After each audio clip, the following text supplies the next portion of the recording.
Hello everyone, welcome to our channel. బంగాళాఖాతంలో ఏర్పడిన ఉపరితల ఆవర్తన ద్రోణి ప్రభావంతో తెలుగు రాష్ట్రాల్లో పలు జిల్లాల్లో ఎడతెరిపి లేకుండా గత వారం రోజులుగా కురుస్తున్నటువంటి వర్షాలు కొంతమేర తగ్గుముఖం పట్టాయి.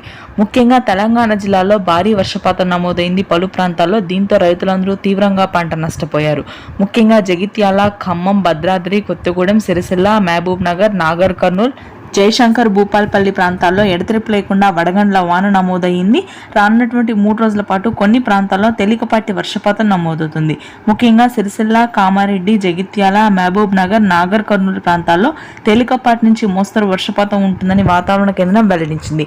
ఇక హైదరాబాద్ నగర ప్రాంతం కానీ, ఖమ్మం, భద్రాద్రి, ఆదిలాబాద్, నిజామాబాద్ ప్రాంతాల్లో వర్షాలు పూర్తి స్థాయిలో తగ్గుముఖం పట్టి ఉష్ణోగ్రతలు పెరుగుతాయి. దాదాపుగా 40 డిగ్రీల ఉష్ణోగ్రతలు నమోదయ్యే అవకాశాలున్నాయి తెలంగాణ వ్యాప్తంగా.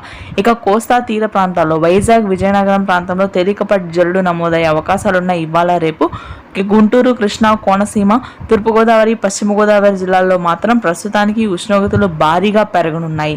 రాయలసీమ వ్యాప్తంగా 42 డిగ్రీల ఉష్ణోగ్రతలు నమోదవుతున్నాయి. ఇదే విధంగా కొనసాగే అవకాశం ఉంది. ఈదురుగాలులు అత్యధికంగా ఉంటాయి రాయలసీమ జిల్లాలో. ఇది ప్రస్తుతానికి ఉన్న weather update. Thanks for watching this video.